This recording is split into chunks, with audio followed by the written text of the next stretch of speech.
मैं शैलेश लोढ़ा हाजिर हूं लेके माय एफएम प्रेजेंट्स कहानी जज्बे की, powered by union bank of India.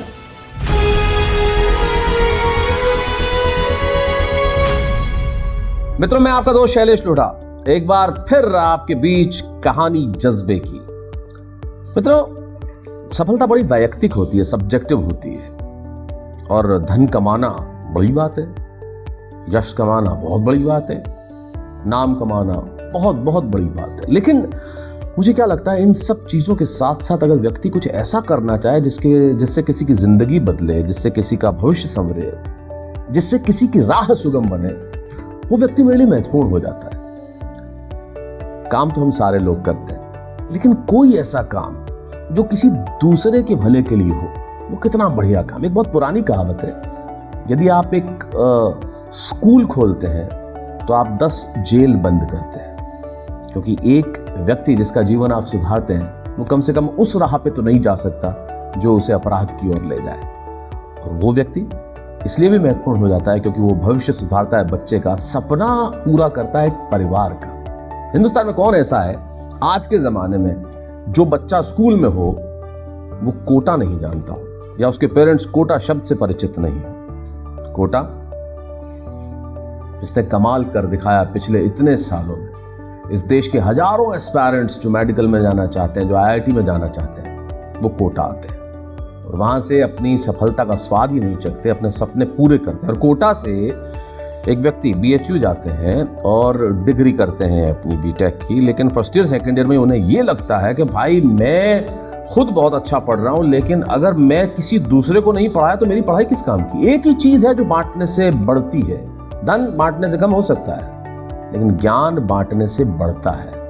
और वो व्यक्ति विजय पताका लेकर निकलता है और कहता है कि मुझे इस जीवन को, इन स्टूडेंट्स को जीवन को ऐसे मोशन में डालना है कि ये सब सफलता की राह पे अपनी अपनी मंजिल पे पहुंच जाए। उस व्यक्ति का नाम होता है नितिन विजय, और नितिन विजय फिजिक्स की किताब हाथ में लेके मोशन एजुकेशन नाम का एक ऐसा इंस्टीट्यूट खड़ा करते हैं जो फिजिक्स का पर्यायवाची हो जाता है। नितिन, स्वागत है आपका। कैसे हैं आप? तो यार 17 साल से पढ़ा रहे, लेकिन आप तो खुद 21 के लग रहे हैं। 21 का तो नहीं, पर मैं 37 ईयर्स का हूँ। 37 साल के, और आपने 20-21 साल की उम्र में फैसला कर लिया कि मैं पढ़ाऊंगा। जी, बचपन से सिखाया गया कि भाई एक ही जगह गड्ढा खोदें तो पानी निकल पाएगा। आपने भी कई बार इस बात को दोहराया है, तो उसी का अनुसरण करा। माँ बाप ने बचपन से यही सिखाया था जी। तो उसी का अनुसरण करा कि जो भी बनना है वो अपन पहले दिन ही निश्चय कर लें कि हमें ये बनना है, और उसी प्रगति पथ पे चलते रहें। आप चलते रहे। आपने कहा कि मैंने भी बहुत बार दोहराया, मतलब मुझे खुशी हुई कि आप मुझे सुनते रहते हैं। बहुत सुनता हूँ, और मैं इस मंच के माध्यम से कहना चाहता हूँ कि मैं आपका बहुत बड़ा फैन हूँ।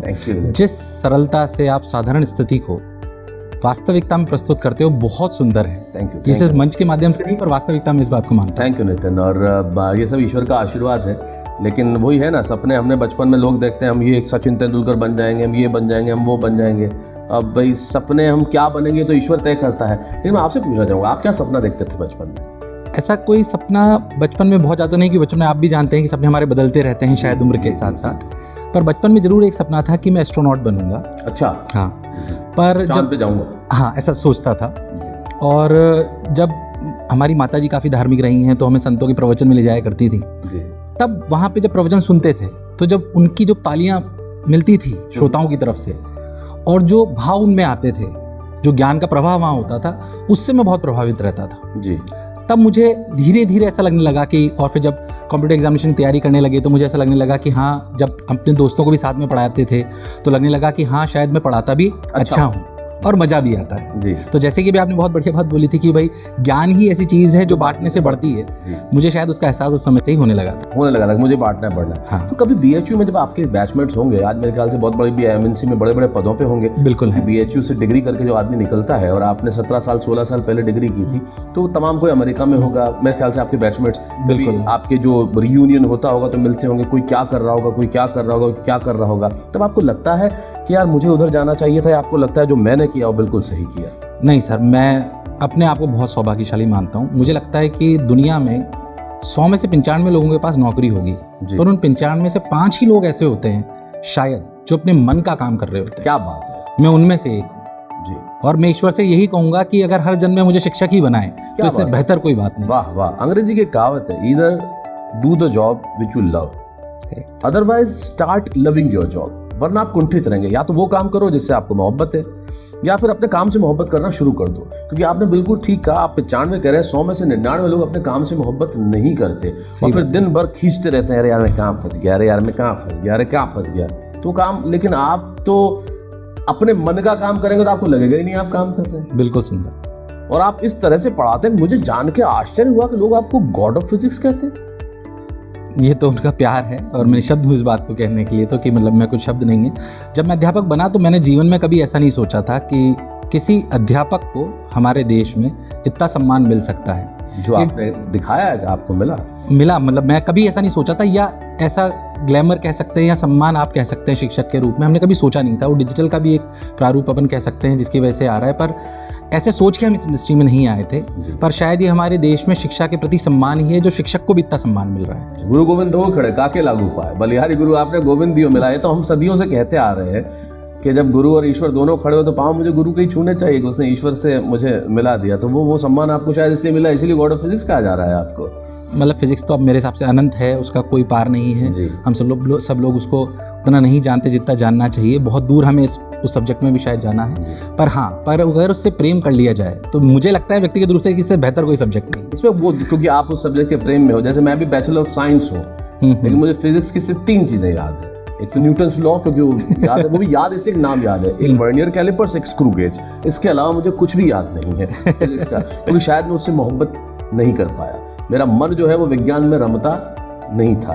लेकिन आपका मन ऐसा रमा कि आपने इतने सारे स्टूडेंट्स की जो है सफलता के, क्या कहा जाता है, ऐसा मैंने सुना है, व्हाट आई वाज टोल्ड, कि आदमी जितने भी रैंक्स लाए वो कुछ भी कर ले, जब फिजिक्स की बात आती है तो वो आप पे ही निर्भर रहता है। हो सकता है, बहुत अच्छी बात है, क्योंकि मैं खुद उसमें प्रेम करता हूँ। तो विश्वास मानिए कि जब मैं क्लास में उतरता हूँ तो पीछे का सब कुछ भूल जाता है, और जब भी पढ़ाने लगते हैं तो लगता है कि शायद हम वापस 18-19 साल में चले गए हैं, और बहुत सुंदर लगता है। जैसे जनरली हम 15 से लेकर 19 साल के बच्चे को पढ़ाते हैं, विश्वास मानिए वो डील डॉल में तो बड़े लगते हैं आपके और हमारे जैसे, पर वो मन से बहुत मासूम होते हैं जी। उनको अगर प्यार से पढ़ाया जाए और समझाया जाए तो वो उम्र वास्तविकता में ऐसी है जो कच्चे घड़ी जैसी है, जिसको बनाया जा सकता है। आप कुछ भी शेप दे सकते हैं, और उनको उनके पास और मित्र बन के आपको करना पड़ेगा। तो सब्जेक्ट छोड़िए, आप उन्हें कुछ भी सिखा सकते हैं। तो फिजिक्स छोड़ते हैं, इतनी अच्छी हिंदी कैसे बोलते हैं आप आप जैसे लोगों को सुनता हूँ, अनुसरण करता हूँ, तो मुझे हिंदी से प्रेम भी है थोड़ा, कि मुझे लगता है कि जब आप बोल रहे हैं तो जाहिर होता है, क्योंकि देखिए हिंदी अच्छी बोलना ही काफ़ी नहीं है, जो दिल से निकल रही है वो नज़र आ रही है। बहुत बहुत धन्यवाद इसके लिए। आप जैसे लोगों को सुनता हूँ, जब भी मैं कभी ऐसा लगता है कि डल महसूस कर रहे हैं जीवन में, ऐसा पड़ाव सबके साथ आता है जी। तो मुझे लगता है कि आप जैसे लोगों को सुनते हैं, आप जिस तरीके से शब्दों को पिरोते हैं, मतलब वो वास्तविकता में बहुत काबिल तारीफ है, और मैं उससे सीखने का और अनुसरण करने का थोड़ा प्रयास करता हूँ। एक काम कीजिए, इस बार यूट्यूब वगैरह पे मत सुनिए, पैसा दीजिए, मैं कोटा आता हूँ। आपका स्वागत है सर, बहुत बहुत। वैसे मैं एक बार कोटा में आपको सुन चुका हूँ, आप पधारे थे जी। मैं मजाक कर रहा हूँ। निश्चित तौर पे मुझे भी बड़ा अच्छा लगता है कि अगर मैं कुछ प्रेरित कर सकूँ। करने वाला तो मैं कौन होता हूँ, यदि मुझसे लोग प्रेरित हो सकें तो बहुत है। लेकिन मैं आपकी ये जो कॉम्बिनेशन है कमाल का, फिजिक्स और इतनी अच्छी भाषा और उसके बाद मित्र बनना स्टूडेंट्स का, ये तमाम कॉम्बिनेशन ही आपको थोड़ा सा अलग बनाता है। लेकिन मोशन एजुकेशन शुरू करने का ख्याल उसी वक्त आ गया था BHU में? नहीं, ऐसा नहीं था। वहाँ पे मैंने अपनी खुद की कोचिंग चलाई थी 2 साल IIT के साथ, BHU में। हाँ, BHU में चलाई, पर क्योंकि मुझे लगा कि कोटा काशी है पढ़ाने की, और मैं कोटा का ही वासी था, यहीं से पला बड़ा, तो मुझे लगा कोटा चलना चाहिए। ऑल्दो मेरे फादर ने, मैं आपको थोड़ा सा बताना चाहूँगी, जब मैं पढ़ाने की सोची तो उन्होंने बोला कि भाई मैं ये नहीं चाहता कि जब तुम अध्यापक बनो तो लोग ये बोलेंगे तुम्हारे पास नौकरी नहीं थी, इसलिए तुम अध्यापक बने। बस मेरी इसी इच्छा है। में ऐसा कहा जाता है कुछ दिन ज्यादा टीचर बन गया, बिल्कुल गलत है, जबकि ये तो सबसे बड़ा प्रोफेशन है। पर हम उस नजरिए से शायद इसको नहीं देखते हों कई बार। मुझे लगता है teaching is the biggest profession, for sure. ये मैं पर्सनली सोचता हूँ, क्योंकि ये, और मुझे लगता है कि किसी भी स्किल्ड आदमी से ज्यादा तनख्वाह एक शिक्षक को मिलनी चाहिए। शिक्षक ही डॉक्टर पैदा करता है, शिक्षक ही इंजीनियर पैदा करता है, शिक्षक ही एस्ट्रोनॉट पैदा करता है, तो he is bigger than anyone else. मैं चाहता हूँ ये विचार आपके सरकार तक भी पहुंचे तो बहुत बहुत अच्छा रहे। मैं हमेशा कहता हूँ कि ये मुझे लगता है ये अंडरपेड प्रोफेशन है एंड अंडर वैल्यूड प्रोफेशन है। इसको वैल्यू हमें ज्यादा करना चाहिए, और इसको we have to give little more to our teacher fraternity. That's what I think. Sir, शिक्षक ही है जो आगे शायद देश को बनाता है, सच्चाई है, उन बच्चों को, उनके बच्चों को आगे ले जाने का काम करता है।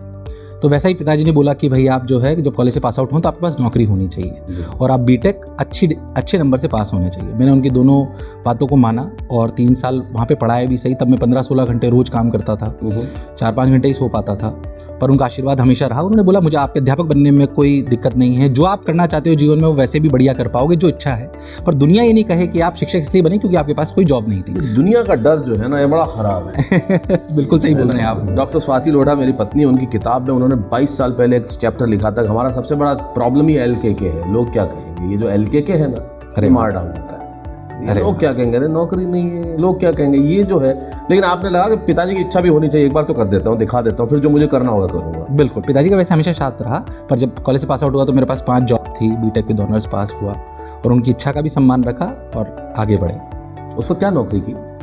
उस समय एक बड़े कोचिंग संस्थान में कोटा जब आया तो कोचिंग संस्थान में ही नौकरी करी। मतलब किया तो शिक्षा का ही काम, शिक्षा का काम, कुछ और नहीं। और कुछ नहीं, मुझे MNC में नहीं जाना, नहीं, मुझे कहीं कुछ नहीं करना, पढ़ाना ही है। हाँ। मतलब वो आपने जो ध्येय बना रखा था उससे डिगे नहीं आप। नहीं, बिल्कुल। IBM में नौकरी लगी थी, कोवेंसिस में लगी। सोचिए, इतनी बड़ी बड़ी company, IBM one of the Fortune 500 companies में से वो कंपनीज है, उनमें नौकरी लगी। लेकिन आप देखो नितिन विजय से ये चीज़ सीख सकते हैं, आप ध्येय एक ही रखा कि पढ़ाना है, पढ़ाना है, पढ़ाना है, पढ़ाना है, इससे हिलना नहीं है, डिगना नहीं है। और वही शायद आपको आज पे कर रहा है कि motion has become a brand, it's a big name. और कितने स्टूडेंट्स हैं अभी वहाँ पे? करीब अक्रॉस इंडिया हमारे पास 11,000 बच्चे क्लासरूम कोचिंग में पढ़ते हैं। 44 सेंटर्स हैं हमारे across India. Across India 44 centres. और वो ऑफलाइन क्लासेस? ऑफलाइन क्लासेस के हैं। तो 11,000 बच्चे करीब हमारे साथ पढ़ते हैं, जो क्लासरूम से अटैच हैं। और करीब कोटा शहर में हमारे पास 5,000 बच्चे पढ़ते हैं। 5,000 बच्चे आपके पास मोशन क्लासेस में हैं? बिल्कुल। That's a huge number. Thank you. 5,000 is not a small number to cater them, to satisfy them, to teach them, to make them grow, to make them success. That is something which I think it's phenomenal what you are doing is, and that too at this young age. Thank just you. 37. I mean, Nitin, it's a commendable job what you are doing is. तो मुझे लगता है कि जो आप कर रहे हैं वो अद्भुत है। और अब कोई सपना जैसे पूरा करना चाहते हैं? सपना यही है कि सर एजुकेशन से ही है, शिक्षा के क्षेत्र से है, शिक्षा को सरल बनाना। मेरा ऐसा व्यक्तिगत मानना है कि हम हमेशा ये सोचते हैं कि जब हमें क्वालिटी बढ़ानी है तो हमें प्राइस पॉइंट बढ़ाना पड़ेगा। हमेशा ऐसा ट्रुथ नहीं है, ये सच्ची बात नहीं है। शिक्षा को हमें बहुत अच्छे से इस मापदंडों पे लाना है कि क्वालिटी तो हमें बढ़ानी है, पर अगर हमें स्केल करना है और अफोर्डेबल करना है तो उसकी प्राइस पॉइंट घटानी पड़ेगी जी। और ये पॉसिबल है आज की तारीख में, तकनीक के माध्यम से, टेक्नोलॉजी के माध्यम से, वीडियो रिकॉर्डिंग, वीडियो शूटिंग्स। सरल कैसे शिक्षा को करा जा सकता है, सरल भी, अफोर्डेबल भी। अफोर्डेबल भी, तो बिल्कुल, तो क्वालिटी के साथ साथ सरल भी और सुगम भी, बस सही। बहुत बहुत बहुत सुंदर शब्द। तो सरल भी और सुगम भी, अगर ये हम कर ले गए तो शिक्षा सब तरफ ले जा पाएंगे और वास्तविकता में देश को और बच्चों को अलग जगह भी ले जा पाएंगे। That's a very good point when Nitin Vijay is, concluding his remark on this, which is something I think it's a great thought to have.